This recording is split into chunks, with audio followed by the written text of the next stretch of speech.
Bendiciones, amada iglesia, qué gran gozo poder estar juntos en este día del Señor, gozándonos a través de cada elemento de la liturgia, la lectura de su palabra, la oración, los cantos, himnos. Es un gozo, hermanos, pareciera algo común, pero no lo es extraordinario, porque es la presencia de nuestro Dios extraordinario que está de manera especial entre nosotros. Damos gracias al Señor por el privilegio de poder adorar, de tener un lugar donde podemos adorar. Mis amados, vaya conmigo al Evangelio de Juan. Continuamos en nuestra serie en el Evangelio de Juan. Juan capítulo 13. La semana pasada nos quedamos en el versículo 1. No se preocupe que no va a haber una predicación por cada versículo. Ese versículo era fundamental para todo lo que teníamos hasta el capítulo 17. Hoy extenderemos un poco y estaremos del 1 al 17. Juan capítulo 13, versículos 1 al 17. Sabiendo que ya aquellos que quieran escuchar la prédica anterior, está grabada y es del versículo 1 que es el fundamento de todo lo que vamos a estar viendo. Dice Juan capítulo 13, versículo 1: antes de la fiesta de la Pascua, sabiendo Jesús que su hora había llegado para pasar de este mundo al Padre, habiendo amado a los suyos que estaban en el mundo, los amó hasta el fin.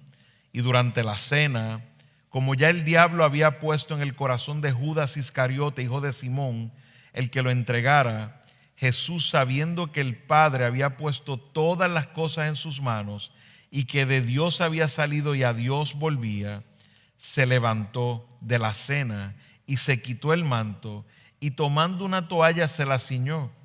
Luego echó agua en una vasija y comenzó a lavar los pies de los discípulos y a secárselos con la toalla que tenía ceñida. Cuando llegó a Simón Pedro, éste le dijo: Señor, ¿tú me vas a lavar a mí los pies? Jesús le respondió: ahora tú no comprendes lo que yo hago, pero lo entenderás después. Jamás me lavarás los pies, le dijo Pedro. Si no te lavo, no tienes parte conmigo, le respondió Jesús. Simón Pedro le dijo: Señor, entonces no solo los pies, sino también las manos y la cabeza. Jesús le dijo: el que se ha bañado no necesita lavarse, excepto los pies, pues está todo limpio. Y ustedes están limpios, pero no todos. Porque sabía quién lo iba a entregar, por eso dijo: no todos están limpios. Entonces, cuando acabó de lavarse los pies, tomó su manto y sentándose a la mesa otra vez les dijo: ¿saben lo que les he hecho? Ustedes me llaman maestro y señor, y tienen razón porque lo soy. Pues si yo, el Señor y el maestro, le lavé los pies, ustedes también deben lavarse los pies unos a otros, porque les he dejado ejemplo, para que como yo les he hecho, también ustedes lo hagan. En verdad les digo que un siervo no es mayor que su Señor, ni un enviado es mayor que el que lo envió. Si saben esto, serán felices si lo practican. En estos días, como familia, estábamos hablando del tema de la posibilidad de tomar un crucero este año que estamos. No es que le estoy diciendo cuándo van a ser mis próximas vacaciones, no se trata de eso. Sino que pensando en este tema del crucero, mientras indagábamos en todo esto, yo estaba precisamente en mi predicación, estudiando y demás. Y pensaba, ¿por qué un crucero? ¿Por qué es que tantas personas viajan en crucero? Hay 39 millones de pasajeros que viajarán este año en un crucero. 39 millones de pasajeros. Aquellos que no puedan viajar por alguna situación, perdónenme por lo que estoy diciendo, es excelente, se pasa definitivamente muy buen tiempo. Pero me preguntaba eso: ¿por qué la gente escoge un crucero para vacacionar? Este lugar, esta isla casi caminando por el mar, y usted va por ahí, casi una ciudad, pongámoslo así, caminando en el mar, y todos estos asuntos que puede implicar un crucero. Pero encontré dos razones importantes por las cuales las personas van a un crucero.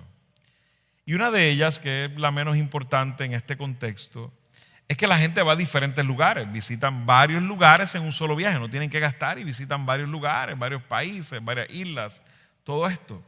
Pero la razón de más peso por la que la gente va a un crucero normalmente es porque el crucero ofrece un descanso total, un entretenimiento constante en un solo viaje. ¡Wow! Es un descanso total. La cuestión es que no tienes que servir a nadie. Esposa que estás aquí, no tienes que servir a nadie, no tienes que servirle a tu esposo porque la comida siempre está lista. No tienes que encargarte de nada y eso es lo que normalmente llama la atención a las personas. Tú no sirves, sino que tú eres servido por todos. ¡Qué espectacular! Lamentablemente, mis hermanos, esa misma es nuestra actitud en la vida cristiana. En la vida de un crucero. Queremos ser servidos por todos, pero no deseamos en nuestro corazón servir. Deseamos muy profundamente en nuestro interior ser servidos. Y esto lo llevamos a veces a la iglesia, en cómo interactuamos con la iglesia. Queremos venir a una iglesia donde somos servidos. Esta era la misma actitud de los discípulos. Ellos tenían una actitud de crucero a pesar de que no conocieron los cruceros. Pero tenían una actitud similar en el aposento alto. De hecho, dicen aposento alto y en parte era por la parte espiritual, pero yo lo llamo aposento alto porque todos estaban en altivez de espíritu, los discípulos. No es esa la razón por la que se llama aposento alto, sino por lo espiritual que estaba pasando en ese lugar. Pero yo lo veo de esa manera y digo, en el caso de los discípulos, era un aposento alto porque ellos estaban en la altivez más grande que usted se puede imaginar. Lucas 22 nos dice, surgió también entre ellos una discusión sobre cuál de ellos debería ser considerado como el mayor. Ellos estaban en este lugar de intimidad con el Señor, en la cena de Pascua, como explicábamos la semana pasada, y ellos estaban discutiendo por quién debía ser el mayor.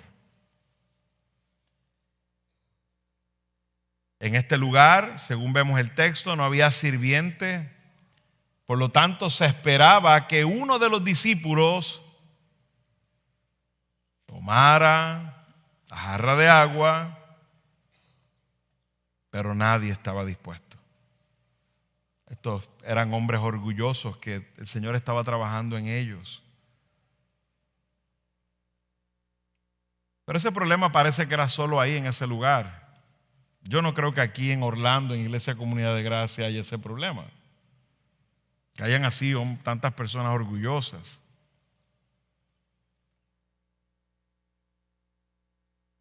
Y esta no era la primera vez que Jesús hablaba de esto a los apóstoles. En Mateo capítulo 20, versículo 20, leo y dice, esto es antes de este momento del aposento alto. Entonces se acercó a Jesús la madre de los hijos de Zebedeo con sus hijos y postrándose ante él le pidió algo. Jesús le preguntó, ¿qué deseas? Ella le dijo, ordena que en tu reino estos dos hijos míos se sienten, uno a tu derecha y uno a tu izquierda. Pero Jesús dijo, no sabe lo que piden. Al oír esto, los otros 10 se indignaron contra los dos hermanos, pero no se indignaron por el pecado que estaban cometiendo de arrogancia. Ahora nos damos cuenta que la razón por la que se indignaron es porque los que querían estar a la derecha y a la izquierda eran ellos. ¿Habrá un problema de orgullo en estos hermanos? Seriamente. Seriamente dice, pero Jesús llamándolos junto a él dijo, ustedes saben que los gobernantes de los gentiles se enseñorean de ellos y que los grandes ejercen autoridad sobre ellos. No ha de ser así entre ustedes, sino que el que entre ustedes quiera llegar a ser grande será su servidor, y el que entre ustedes quiera ser el primero será su siervo. El Señor le había dado esta clase antes del aposento alto. Esto era una clase que ya le había dado el Señor, la lección 1. Y ahora estaban en la lección 2, la práctica. Que mucho el Señor nos hace eso. Nos da la teoría y cuando nos toca la práctica fue como si no hubiésemos estado nunca en la clase. El Señor nos confronta así. Ciertamente viene el recuerdo, yo sabía esto, ¿por qué no lo hice? Y es esta actitud que tenemos en nuestro corazón. Es una actitud orgullosa de querer siempre ser servido. El Señor le había dado esta clase, pero fracasaron. La pregunta de su corazón, en vez de ser la correcta, ¿quién va a servir? Yo soy el que quiero servir. Estaban preguntándose quién será el mayor. Tenían la pregunta incorrecta. ¿Quién se sentará en el lugar más importante en el reino? Porque estaban cerca del reino. Según ellos entendían que estaban muy cerca del reino. Yo me quiero sentar, yo quiero estar lo más cerca. Pero ninguno había tomado la clase anterior que le dijeron: el que quiera ser mayor debe tomar el lugar de siervo.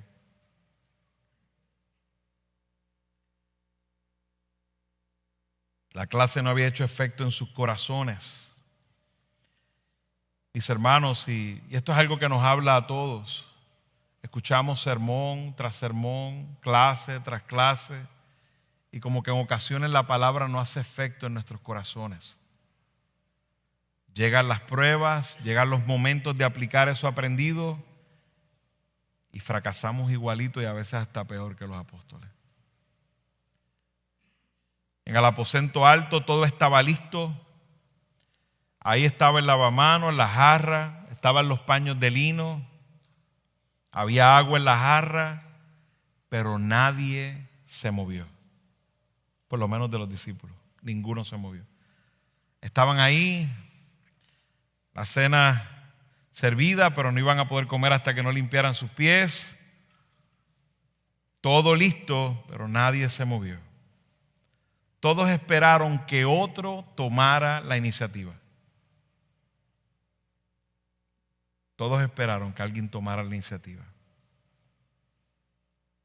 Y hoy en esta iglesia, a través de su palabra, el Señor una vez más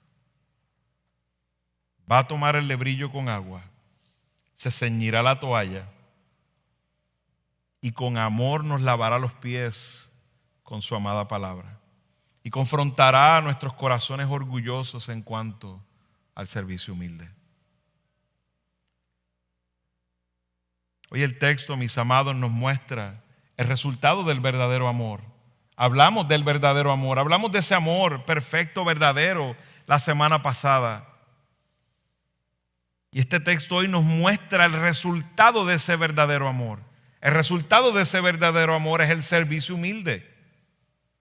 Y estamos ahora en la aula de clase de nuestro Señor. Eso trata el versículo que tenemos aquí delante de nosotros. El Señor nos está invitando a su clase, una clase teórica y ahora una clase práctica. Seremos enseñados que el servicio a Dios fluye de un corazón que ha sido amado por el Señor. Reconoceremos que hay un mandato al servicio, hay un mandato amoroso de parte de nuestro Dios al servicio, para nuestro bien y para su gloria. Estoy seguro que mientras narramos este lavatorio de pies de los discípulos, nosotros como discípulos seremos amados y confrontados por Él.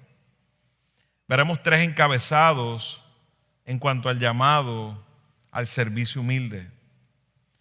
Estos tres encabezados son el ejemplo, el mandato y la bendición. El ejemplo, el mandato y la bendición. Del 1 al 11 vemos precisamente las acciones de amor de Jesucristo. Vemos cómo nos narra el texto a Cristo tomando, ahí desde el versículo 3, nos narra Jesús sabiendo que el Padre había puesto todas las cosas en sus manos y que de Dios había salido y a Dios volvía, se levantó de la cena, se quitó el manto y tomando una toalla se la ciñó y luego echó agua en una vasija y comenzó a lavar los pies. Mis amados, Cristo es el ejemplo supremo del servicio humilde. Muchos se han entregado una vida de servicio, humanamente hablando, pero tenemos que comprender que no todo servicio es agradable a Dios, porque el fundamento del servicio humilde es el amor. No hay servicio humilde sin amor. Cualquiera puede servir, esa es la realidad. Cualquiera pudiera servir. El tema no es el servir, el tema es servir humildemente, y para esto el fundamento es el amor. Solo el servicio de aquel que ha sido amado por Dios, motivado por su gloria y amor verdadero, glorificará a Dios. Mis amados, nosotros nos vamos a encontrar personas en este mundo que, si comparamos nuestro servicio y nuestras horas dedicadas por algún servicio en particular, serán menos que muchas personas. Pero no se trata de cuánto sirvo, sino el fundamento de mi servicio. Y ya hemos visto que hemos recibido el amor de Cristo. Dios es amor. Dios es la represa del amor. Sin el amor de Dios es imposible servir humildemente de una manera que agrade a Dios.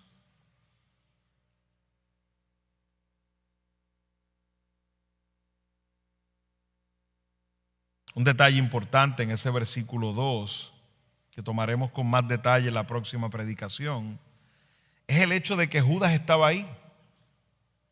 Judas estaba ahí. Aún no se había marchado.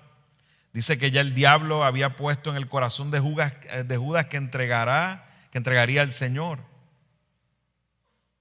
Y algo que nos impresiona ver es que el Señor lavó los pies de Judas. Nos da una muestra clara de que en ocasiones nuestro servicio será para algunos que serán falsos entre nosotros. Va a haber algunos que son apóstatas entre nosotros. Y aún, como Cristo, lavaremos los pies de algunos que son falsos, que dicen ser, pero no son. Y más adelante hablaremos de Judas, como he dicho, la próxima predicación. Pero algo que está en el texto y a veces pasamos por alto, y creo que es lo más importante del texto. En ocasiones usted va a ver hermanos que ven el texto y comienzan a hablar de los pies polvorientos que había en ese tiempo, lo cual a lo mejor haga un comentario de lo difícil que es lavar esos pies, de esos pies tan asquerosos, todo ese asunto, que todo eso es verdad, no es problema. Los pies llevaban mucho tiempo fuera en unas sandalias, ciertamente. Pero ese no es el punto principal del texto. Eso no es lo que el autor quiere que nosotros nos llevemos como más importante. El punto principal del texto está en el versículo 3. Es sobre quién es el que está lavando esos pies. Y a veces, buscando lo inferior, terminamos perdiendo lo más importante del texto. El apóstol Juan está diciendo: Jesús, sabiendo que el Padre había puesto todas las cosas en sus manos y que de Dios había salido y a Dios volvía, y ahora vemos las acciones. El tema aquí es: ¿quién es el que está lavando los pies? El unigénito, del Hijo unigénito de Dios, el heredero legítimo de todas las cosas, el que sostiene todo, aquel que estaba en gloria e iría para esa gloria, como vemos en el capítulo 17. Ese, el grandioso, el digno, el que merece que toda rodilla sea doblada ante él, ese doblaría su rodilla para lavar los pies de los discípulos. Es como si pudiéramos ver Filipenses 2:7, tomando forma de siervo. Ahí vemos una manera física, práctica, tomando forma de siervo. La majestad se levantó y se quitó el manto y lavó los pies polvorientos, sucios de los apóstoles.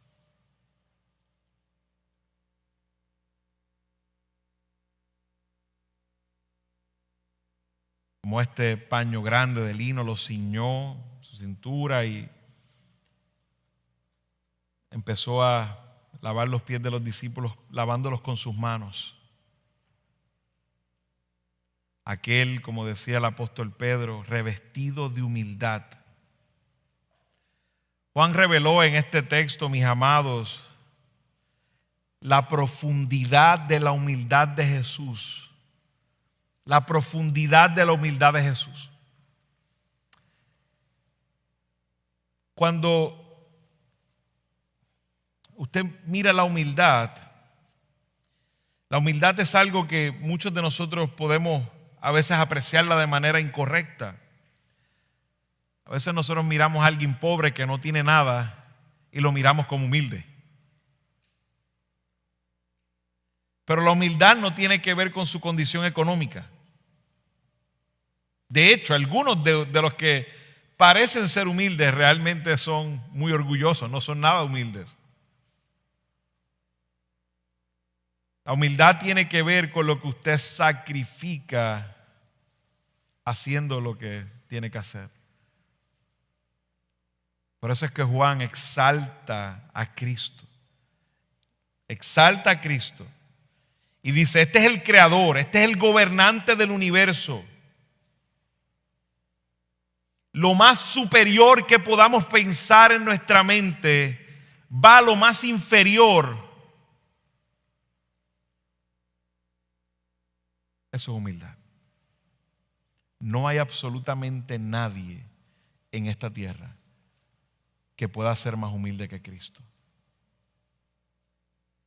No es por cantidad de obras. Yo le puedo nombrar un montón de gente que ha hecho en cálculo de obras, no es la magnitud, pero en cálculo de obras, mucha gente que ha hecho más obras que Cristo. No tiene que ver con la cantidad de obras. Hay gente que ha hecho más obras que Cristo si las vas una por una señalando. No tiene que ver con eso. La humildad tiene que ver con ese espíritu de sacrificio, de entrega.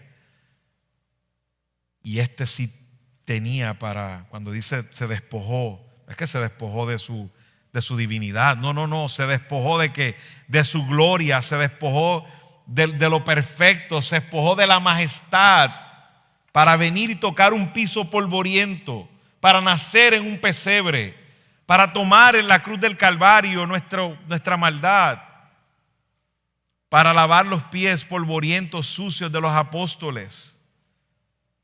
Eso es humillación. Eso es humillación. Por eso es que el otro día había un político haciendo campaña, claro, y más nunca se compararía a Cristo con un político, pero sí es lo que voy a decir en el aspecto de cómo nos sorprendimos nosotros. Vemos un candidato a presidente en un McDonald's sirviendo papitas. Y usted dice, bueno, ¿y qué hace un candidato a presidente sirviendo papitas? Porque quiere que la gente lo vea como ¿qué? Como humilde. Ya sabemos que no lo es ciertamente. Y es toda una hipocresía. Pero para nosotros es como que el presidente de los Estados Unidos, si usted y yo vamos a servir papitas, nadie se va a sorprender de eso. ¿Por qué? Pues es nuestra posición. Pero el presidente de los Estados Unidos que está acá arriba, venir un trabajo que comparativamente nosotros miramos que es inferior, decimos, wow. Claro, ese político lo hizo por hipocresía, pero no Cristo.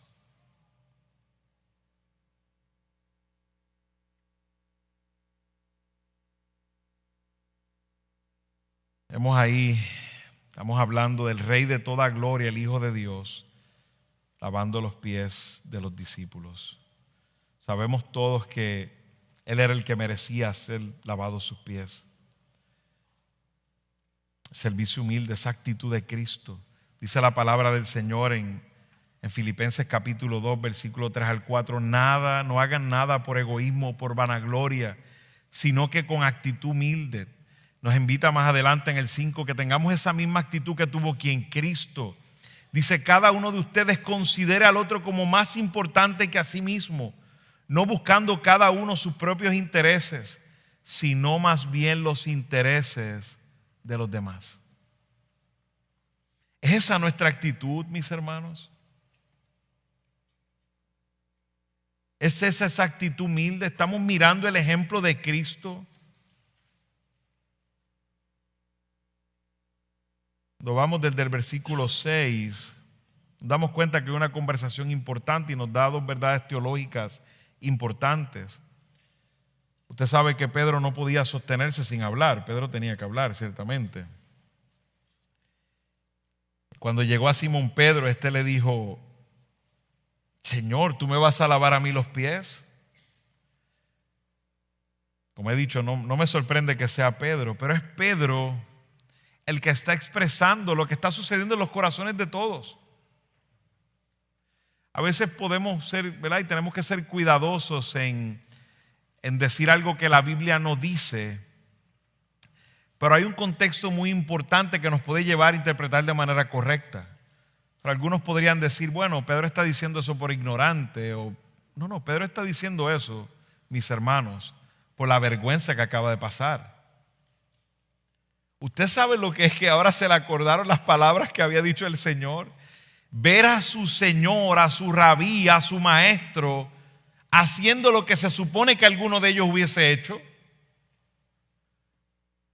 Claro, el corazón se mueve a una reverencia. Decir, no puedo permitir que me laven los pies. Vemos en una manera, no puedo decir todo lo que había en el corazón de Pedro, pero sí puedo decir que había una actitud de reverencia en eso. No, yo no puedo permitir que tú hagas esto. Tú eres el rey, tú eres el Mesías.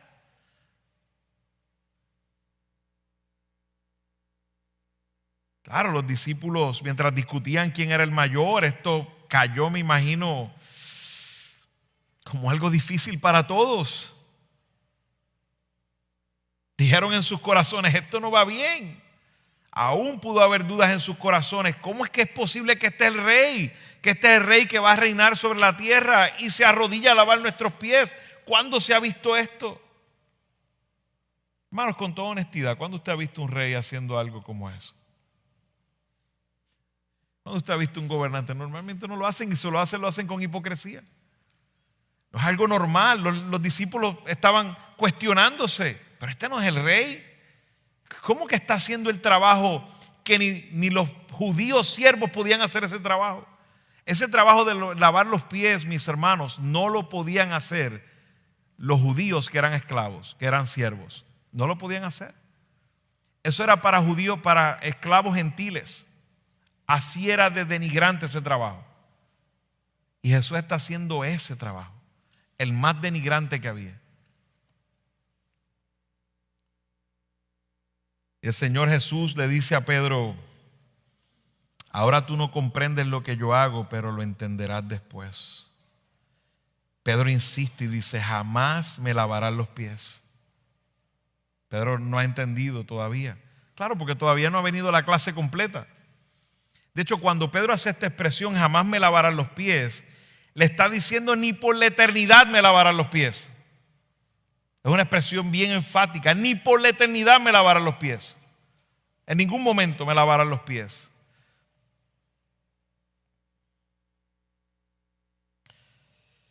Creo que Pedro debió haberse quedado un poquito callado y haber dicho: Señor, explícame por qué es que tengo que dejarme lavar los pies. Pero como muchos de nosotros somos eufóricos, impetuosos y hablamos a veces sin pensar. Y Jesús le dijo: vamos a ver si lo entiende. Y esto nos muestra que todos estamos pensando de una manera en el reino y las posiciones en el reino y lo que harán. Y Jesús le dice: si no te lavares, no tendrás parte conmigo. Esto cambió todo. ¿Cómo es que no tendré parte contigo? Y vemos como Pedro, entonces vemos como Pedro va de un extremo a otro. Y ahora Pedro le dice: Señor, entonces no solo los pies, sino también las manos y la cabeza. Pedro no había entendido todavía el mensaje del Señor. Pedro necesitaba aceptar la realidad de la humillación del Señor. Por eso Pedro cuestionó pero ¿cómo que tienes que morir? No, yo voy a dar la vida por ti. Pedro no había aceptado, ni los discípulos habían aceptado la humillación del Señor. Esa humillación de lavar los pies de los apóstoles no era todo. Vendría una humillación mayor, sería sacrificado en una cruz. Ellos no habían entendido la humillación que el Señor sufriría.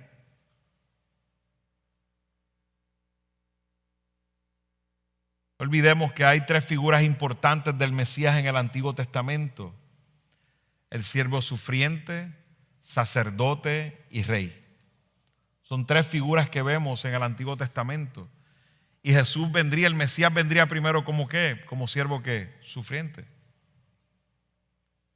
Pero la teología de los judíos no estaba clara en cuanto a eso.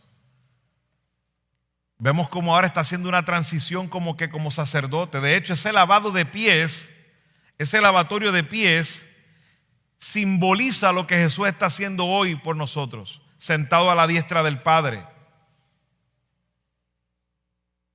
Lo vamos a ver más adelante. Y eventualmente sabemos que Jesús es el Rey. De una manera espiritual empieza con nosotros en este tiempo. Reina sobre nosotros, pero reinará sobre todo, sin duda. Me he dicho, Pedro se fue al otro extremo. No entiendo del todo, pero él quería lo que el Señor estuviera ofreciendo. Señor, lo que sea, ¿qué es lo que tengo que hacer? Jesús le dice, Pedro, el que está lavado no necesita sino lavarse los pies. Y en términos físicos, si lo vemos así, el que se lavaba en ese tiempo no era tan normal como ahora darse un baño, pero en aquel tiempo bañarse completo, ya lo único que tenías que hacer era mantenerlo, lavando los pies, porque los pies caminaban a diferentes lugares y continuaban ensuciándose. Y de una manera Jesús explica de una manera espiritual lo que pasa en nuestra vida. El que ha sido limpiado, el que ha sido justificado, el que ha recibido la justicia de Cristo, no necesita ser lavado nuevamente. Cuando nos dice que la salvación es algo que ocurre una sola vez en nuestra vida.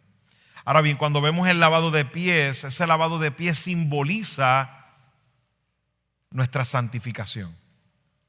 Ese lavado de pies simboliza nuestra santificación, que es lo que hacemos cada vez que vamos a orar, pedimos perdón por nuestros pecados, somos perdonados. Es como ese lavatorio de pies constante en el que vivimos. Que en nuestro andar nos ensuciamos los pies, ya hemos sido lavados permanentemente. Hemos sido lavados, pero esos pies se van ensuciando cada vez que vamos caminando y vamos al trono de la gracia, nos arrepentimos y somos nuevamente lavados. Así que vemos como el siervo sufriente que estaba a punto de morir en unas horas, estaba ya haciendo una transición al sacerdocio. Estaba cumpliendo su sacerdocio. Jesús le aseguró a los discípulos que estaban limpios. Ya habían experimentado esa limpieza de redención. Aunque Jesús dice, aunque no todos, hay uno que todavía no está limpio. Ese de Judas, de quien hablaremos más adelante. Importante que el Señor Jesús lavó los pies de Judas y mostró misericordia a Judas. Ese último llamamiento y advertencia para Judas, pero aún como quiera ejecutó su plan. Vemos el ejemplo, se termina ahí ese ejemplo del Señor. Dice entonces cuando acabó de lavarle los pies, ¿verdad? O sea que hizo la parte práctica, le enseñó, lo que nos lleva al mandato. Habiendo lavado los pies de los discípulos, tomó su manto y volvió a la mesa y le enseñó una lección que quería que aprendieran.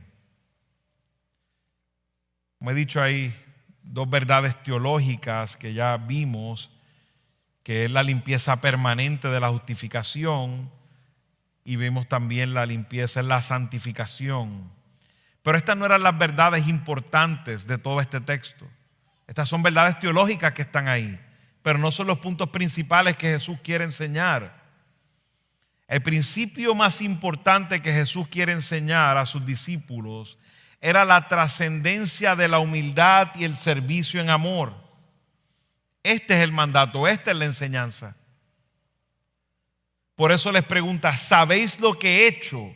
No vuelva a repetir lo que ha dicho, sino ¿sabéis lo que he hecho? Miraron mi ejemplo, miraron mi práctica. Y les dice, vosotros me llamáis maestro y señor. Y dicen bien porque lo soy.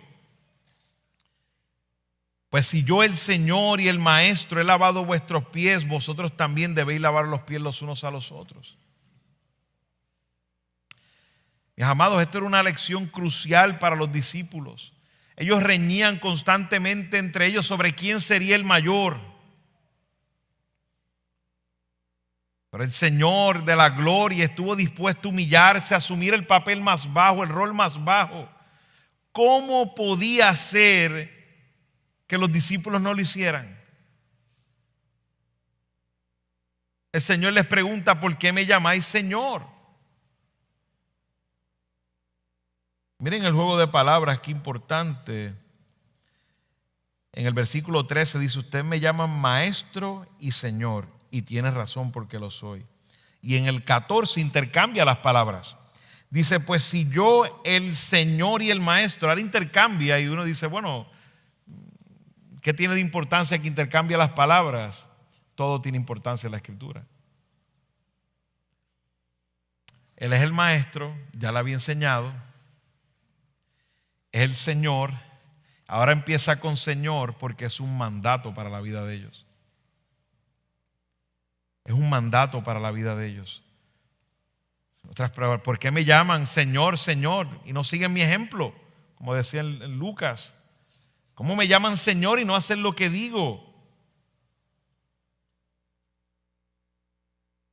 Algunos pueden argumentar que el lavatorio de pies se convirtió en una ordenanza para la iglesia, pero esto no es correcto. Porque cuando vemos el texto, el mismo Jesús en el versículo 15 dice: porque les he dado ejemplo para que como yo les he hecho, también ustedes lo hagan. En esa frase no dice que hagan lo que ha hecho, sino cómo lo ha hecho. De hecho, el elevar el lavatorio de pies como una ordenanza, como algunas iglesias lamentablemente lo tienen, de una manera minimiza la lección que Jesús estaba enseñando. El Señor estaba dando un ejemplo de humildad y no un ejemplo de cómo lavar los pies. Su preocupación era con la actitud interna y no con el rito externo. ¿Sabéis lo que he hecho?, dice el Señor. El Señor siempre corrige de una manera tan amorosa. Piensen en esto, hermano. Está pasando todo esto. Y no hubiese estado de más si el Señor le decía: usted no se avergüenza. Usted no se avergüenza. No. El Señor hizo lo que tenía que hacer y fue con amor, y ahora les pregunta: ¿sabéis lo que he hecho? Qué amoroso es el Señor. Y les recuerda: ustedes son los que me llaman a mí maestro y Señor. ¿Pero por qué me llaman Señor? Los pone a pensar: ¿por qué es que me llaman Señor? Es una pregunta que tengo para cada uno de ustedes hoy, hermano. ¿Por qué es que llamas Señor a Jesús? ¿Por qué es que le llamas Señor? ¿Cómo le llamas Señor y no haces lo que Él te dice? ¿Cómo le llamas Señor y olvidas sus palabras tan fácilmente?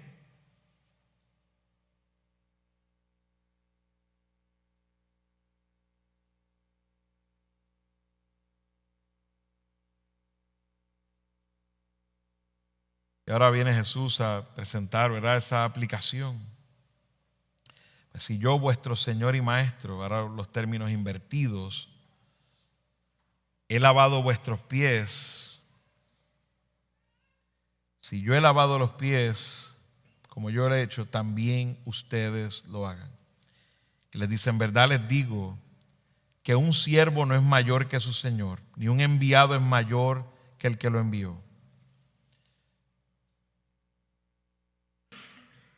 Si el Señor de gloria está dispuesto a ceñirse con una toalla, a tomar forma de siervo, a lavar y secar realmente los pies de aquellos que están por debajo de Él, debería resultar fácil para nosotros, que somos simples discípulos, prestar este servicio de amor con un espíritu de humildad.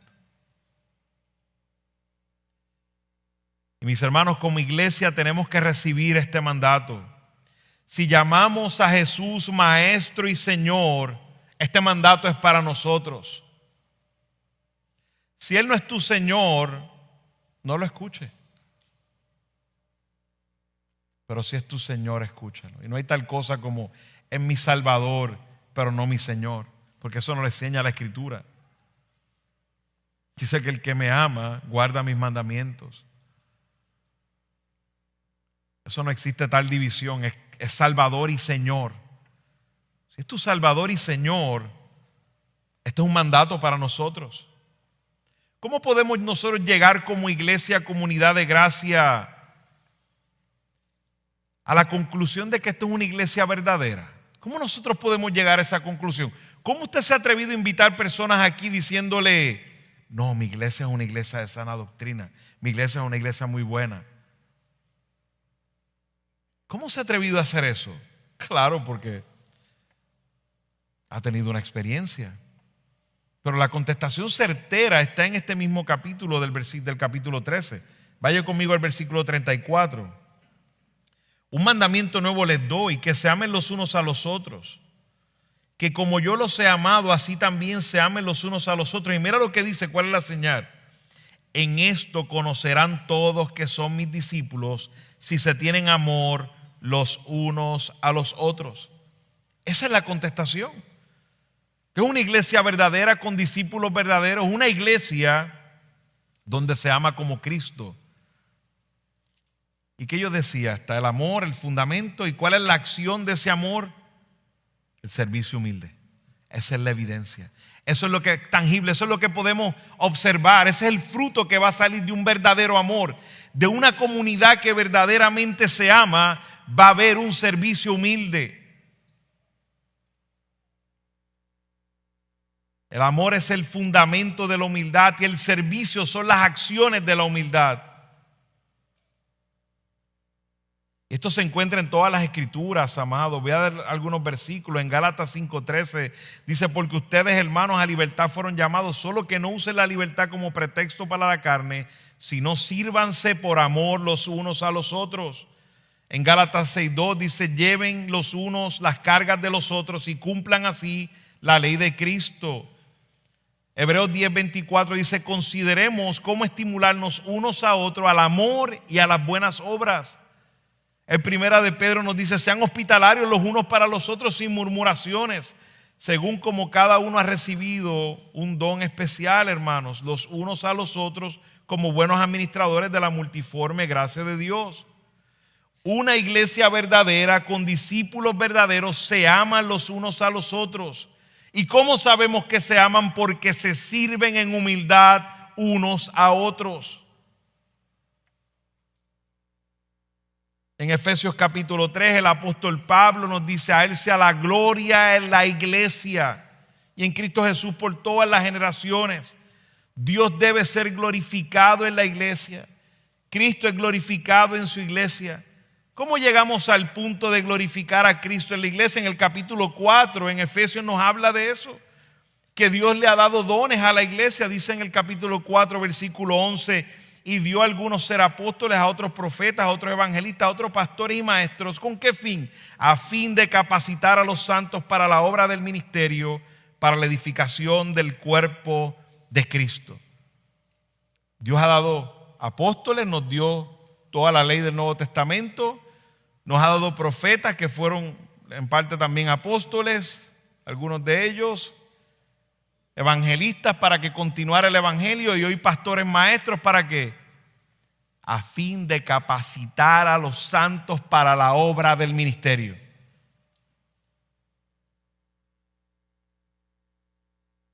La enseñanza de Cristo es amorosa, pero no olvidemos que es un mandato. No olvidemos que Maestro y Señor, y cuando nos da el mandato nos dice Señor y Maestro. Nosotros no escuchamos las palabras de Cristo para considerarlas o tener sugerencias. No escuchamos las palabras de Cristo para obedecerlas. Él es nuestro Señor. Pero hay algunos que tienen esta idea romántica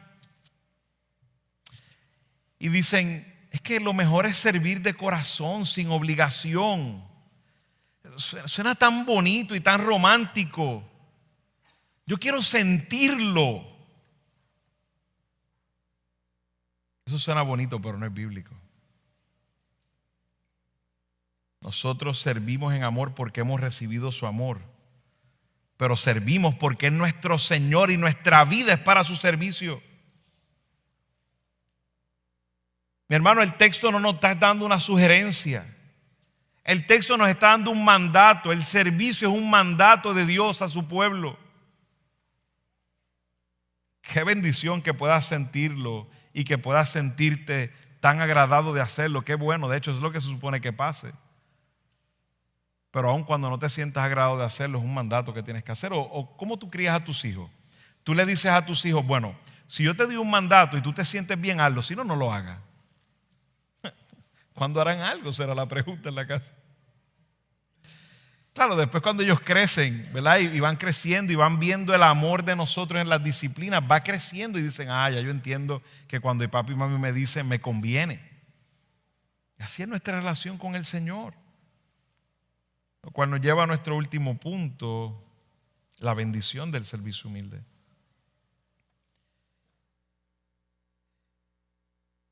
Bueno, la mala noticia es que negarse a seguir el ejemplo de Cristo sobre el servicio humilde es realmente crecer en orgullo.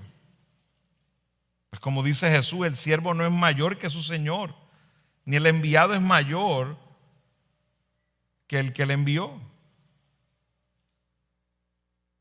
¿Cómo es posible que nuestro Señor, con toda gloria, con toda honra, con toda dignidad, pudo lavar los pies de los discípulos y nosotros no podamos hacer algo por nuestro hermano, que somos sus semejantes? La pregunta es, ¿cómo sería eso posible? ¿Cómo podemos negarle nosotros el servicio a nuestro hermano? De hecho, y el argumento de Jesús no fue, ustedes debieron haberme lavado los pies. El argumento de Jesús en el texto, ustedes debieron haberse lavado los pies unos a otros. Jesús no está exigiendo, lávenme los pies. Jesús le está mandando, ustedes debieron haber tomado la iniciativa, haber tomado la clase que les di y haberse lavado los pies entre ustedes. Ese es el mandato. Porque algunos pueden sonar romántico y decir, sí, yo le sirvo a Cristo. En mi casa yo le sirvo a Cristo. Yo en mi mente le sirvo a Cristo. Todo eso suena bonito, pero Cristo te dio un mandato, es con tus hermanos.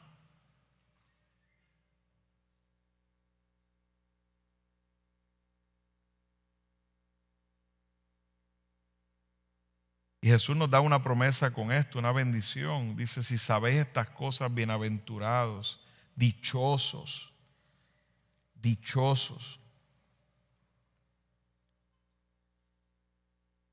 Dichosos. Si saben esto, serán felices si lo practican.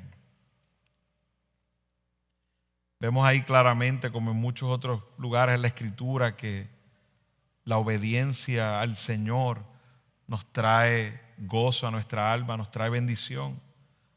Dice Salmo 119:1, dichosos los que van por caminos perfectos, los que andan conforme a la ley del Señor. El Evangelio de Lucas dijo antes, bienaventurados los que oyen la palabra de Dios y la guardan. Este pasaje, mis hermanos, revela una forma especial en la que podemos obedecer a Dios y recibir de esa gracia abundante, de esa bendición abundante a nuestras vidas, siguiendo el ejemplo de Cristo. En primera de Juan 2:6 dice, el que dice que permanece en Él debe andar como Él anduvo. Ahora nosotros normalmente somos bien parecidos a los apóstoles. Estamos esperando que alguien tome la iniciativa. Yo siempre digo, mi hermano, si Dios te mostró una necesidad y está en tu capacidad suplirla, sin pecar y sin hacer daño en otros aspectos, si está en tu capacidad suplirla, no tiene que venir un ángel del cielo para decirte que lo hagas, no tiene que venir Cristo para decirte que lo hagas. Dios lo ha mostrado a ti. Claro, es impresionante porque empezamos a orar, no, pastor, es que tengo que orar más para saber. Dios te mostró la necesidad del hermano, la puedes suplir, puedes hacer arreglos para suplirla, pero ahora te pones bien espiritual. Tengo que orar más. No, tengo que orar, tengo que buscar consejo, pastor.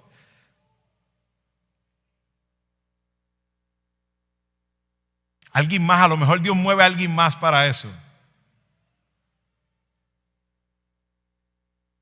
No es el camino correcto, hermano. El servicio humilde será el camino de verdadera bendición para nuestras almas, como promete el Señor. Nuestro llamado es a poner nuestros intereses a un lado y ver al otro como superior, que fue lo que hizo Jesucristo. Poner tus intereses a un lado y mirar al otro como superior. En eso hay bendición. No nos olvidemos de Filipenses.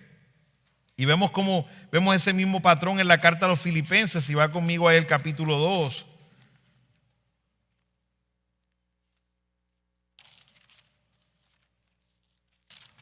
Y nos dice ahí en el capítulo 2 que haciéndose obediente hasta la muerte y muerte de cruz, en el versículo 9 dice, por lo cual también Dios lo exaltó hasta lo sumo y le confirió el nombre que es sobre todo nombre. Vemos ahí la bendición. Vemos cómo el sacrificio, la actitud de Cristo termina en ¿qué? En una gran exaltación, en una bendición. Cuando tomamos esa actitud de Cristo y vemos al otro como superior a nosotros, ponemos nuestros intereses a un lado y servimos al otro fundamentado en el amor de Cristo para la gloria del Señor, eso va a tornar en nuestro bien. Hermanos, yo les voy a decir algo. Las veces que más bendecido yo he sido en mi vida espiritual es cuando Dios me ha dado el privilegio de servir a alguien. Y claro que me he sentido amado cuando me sirven, claro que sí, hermanos. Pero no hay nada más valioso que tú ver a Dios usándote para la vida de otra persona. Es como que es doloroso porque dices, es que me voy a sacrificar. Pero después que ves el resultado y lo bien que ha sido para tu vida, te dices a ti mismo, gracias a Dios que lo hice.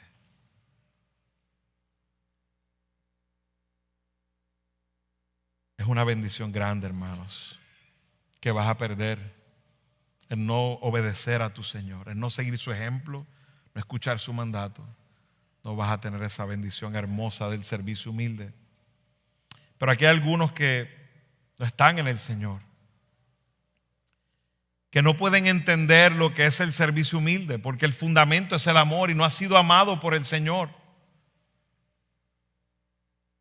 Y quiero que medites en algo. Si no has puesto tu vida en Cristo, no te has arrepentido de tus pecados, o no puedes decir firmemente que eres creyente, estás aquí pero no sabes si eres o no eres, te voy a decir algo. Judas estuvo ahí con el Señor todo el tiempo en su ministerio. De hecho, los otros apóstoles no sabían que era él. O sea que parecía que se portaba y hacía todas las cosas bien. Y en este momento Jesús le está mostrando que él sabe que hay uno que lo va a traicionar. Muy probable que mientras le lavaba los pies a Judas, a lo mejor, no estoy diciendo que esto lo dice la Biblia, pero yo en mi escenario, pero Judas estaba ahí, y estaba lavando los pies a él o a otro, diciendo, hay uno que todavía no hay. No todos están limpios. Dios es misericordioso. El Señor es lleno de misericordia. Los pies de Judas fueron lavados por Cristo. Pero el corazón de Judas lo había entregado al diablo y a sus propósitos. Pero yo te garantizo algo, si Judas se hubiera arrepentido, sabemos que no lo iba a hacer, porque ya vimos que no lo hizo, y ese es lo que Dios determinó. Pero yo te garantizo que si Judas se hubiera arrepentido, Dios lo hubiese perdonado. Si hoy estás aquí y has escuchado estas palabras, si has escuchado acerca de Cristo, hoy has experimentado, Jesús está lavando los pies de cada uno de nosotros, incluyendo a los que son y a los que no son, a través de su palabra. Hoy. Y si te vas de aquí sin Él, serías igualito que Judas. Lo vas a ir a entregar cuando salgas, cuando niegues a Cristo, cuando vivas para ti, no vivas para Él. Lo vas a negar como quieras. Lo vas a entregar cuando salgas de aquí. Arrepiéntete, ven a Él, trae tus lágrimas a Él. Pídele perdón al Señor. Y ven a Él. Él te va a recibir. Cristo tiene paciencia, un amor perfecto. Y mis hermanos, no solo servimos en la iglesia, sino que servimos en todas las esferas de nuestra vida. Debemos tener un espíritu de servicio. Pero no olvidemos que podemos hacer del servicio a nosotros mismos un ídolo. Podemos hacer del servicio a nosotros mismos un ídolo. Yo no creo que entre nosotros haya muchos ociosos. Pienso que hay muchos que se han sentado en el trono y su servicio se trata de ellos mismos.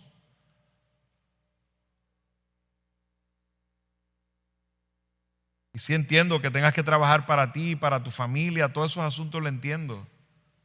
Pero ¿y qué tal tu familia de la fe? El trabajo en la iglesia para tu familia de la fe está llevándote cada día a la humildad. Te está llevando cada día a parecerte más a Cristo. Y Él da dones a cada creyente. Esta iglesia necesita tus dones. Quiero que lo sepas, no te lo tiene que decir más nadie, no tienes que pasar por una entrevista, te lo estoy diciendo aquí desde el púlpito. Esta iglesia necesita tus dones. Tú no estás aquí por casualidad. Dios te ha dado dones no para ti, para la iglesia. Porque así Cristo edifica su iglesia. Como dice el apóstol Pablo, según cada uno ha recibido un don especial, úselo sirviéndose los unos a los otros como buenos administradores de la multiforme gracia de Dios. Los pastores tenemos la responsabilidad, como dije hace un rato en Efesios, de edificarlos con la palabra de Dios y ser ejemplo de esa palabra en nuestras vidas con el fin de capacitarlos para la obra del ministerio. ¿Y qué instrumento usamos para capacitarlos? La palabra del Señor. Mire lo que dice. Toda la escritura es inspirada por Dios y útil ¿para qué? Para enseñar, para redarguir, para corregir, para instruir en justicia, a fin de que el hombre de Dios sea perfecto, enteramente preparado para toda ¿qué? Buena obra. No es para engordarse en conocimiento, es para capacitarse para el ministerio, para toda buena obra. Pero mis hermanos, a veces vivimos una vida en una dicotomía antibíblica. Mi vida de servicio en la iglesia y el resto de la vida es para mí. Como si fuera un traje que me pongo, traje de servidor, ya no soy servidor. Y algunos anhelan que la iglesia sea como un crucero, pero no lo es. La iglesia es un barco militar, todo el mundo tiene un rol establecido. Pablo nos enseña que nuestra vida es para Cristo. Pablo mismo nos enseñó y dijo, ya no vivo yo, sino que vive Cristo en mí. Es Cristo tu amo. No eres tú, es Cristo tu amo. Cristo te compró. En un momento, me acuerdo de haber escuchado al pastor MacArthur en un testimonio con la iglesia Grace Community Church en Los Ángeles. Y un hombre fue a hacer unas entrevistas a la iglesia cuando estaban creciendo. La iglesia tenía 900 miembros. Siempre me acuerdo de esto porque lo escuché en una predicación. La iglesia tenía 900 miembros y el artículo de esta persona que fue a investigar sobre la iglesia y el crecimiento que estaba pasando, el artículo se titulaba La iglesia con 900 ministros. Ese que fue a entrevistar se quedó impactado después de entrevistar a todas las personas que entrevistó y encontrarse con que todos estaban involucrados en el ministerio. Qué testimonio tan hermoso. Vemos hoy Grace Community Church, la vemos como una iglesia que es un ejemplo para nosotros ciertamente. Pero ahí no solo estaba Pastor MacArthur involucrado, no estaban solo los pastores, no, estaba toda la iglesia involucrada. Y es nuestra oración de los pastores que recibamos este llamado de nuestro Señor. Porque es que nuestra vida no tiene otro propósito, hermanos. Dice en Efesios 2:10, porque somos hechura suya, creados en Cristo Jesús. ¿Para qué? Para hacer buenas obras, las cuales Dios preparó de antemano para que anduviéramos en ellas.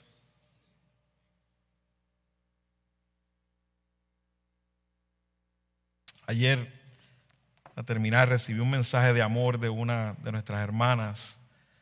Esta hermana vive con su madre y su hija. Y se mudaron ayer, tuvieron una mudanza que hacer. Y sabemos que estas mujeres solas, si tú las dejas solas, cargan los muebles en las espaldas, hacen todo. Pero gracias a Pastor Byron y un grupo de hermanos amados, y entre ellos damas también, que estuvieron ahí para nuestra hermana, que sirvieron a estas hermanas. Y esta hermana nos escribió a Pastor Byron y a mí un mensaje de amor que yo creo que es el mensaje que nos debe animar a todos para que veamos cómo nuestro servicio impacta a los demás, cómo ese amor de Cristo se ve, cómo se ve una iglesia en que se aman los unos a los otros, que es una señal de que somos verdaderos discípulos. Y doy gracias a Dios por los hermanos que participaron, y sé que algunos han participado de muchas maneras, pero me impactaron mucho las palabras de este hermano, y con esto termino. Buenas noches, pastores.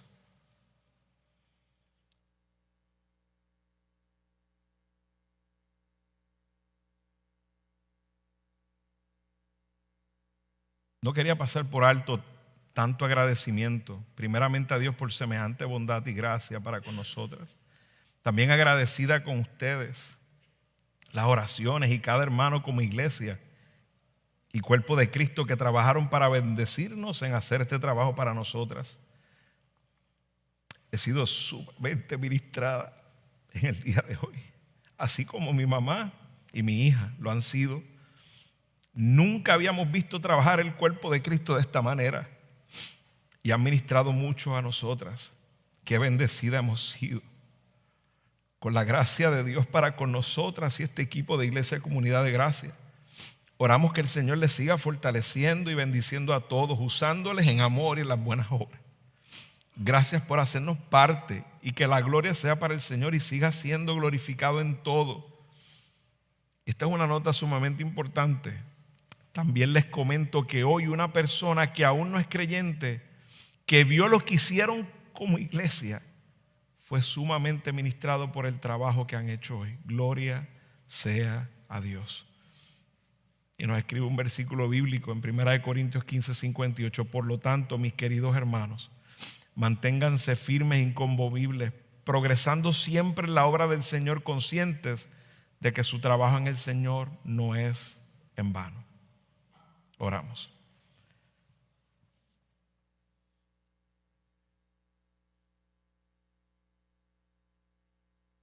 Señor amado, tú eres tan bueno y tan bondadoso, Padre, que permites que nuestros corazones hoy sean ministrados por tu palabra. Pasas bálsamo, Señor, con tu ejemplo de amor, lavando los pies de los discípulos. Estamos claros que cada uno de nosotros hubiésemos tomado la misma posición de los discípulos por nuestro corazón pecaminoso, Señor. Perdónanos, Señor. Señor, ayúdanos en ese amor que tú nos has dado, fundamentado en ese amor, servirnos los unos a los otros, Señor. Yo te ruego por Iglesia Comunidad de Gracia, Padre, que sea claro el amor entre nosotros con el servicio humilde. Ayuda a cada hermano que tiene luchas con este tema en particular y con diferentes razones, pero que seamos ciertamente una iglesia que te sirve, Señor, y que se sirven los unos a los otros. Glorifícate en la manera como nos servimos. Gracias, Señor, por aquellos hermanos que se sirven y sirven a otros y ni tan siquiera son vistos y ni conocemos de sus historias, Señor. Gracias, Padre, por el amor en esta iglesia de esa manera, Señor, y te ruego que sean animados, Señor, aquellos que se están perdiendo de esta gran bendición, Señor.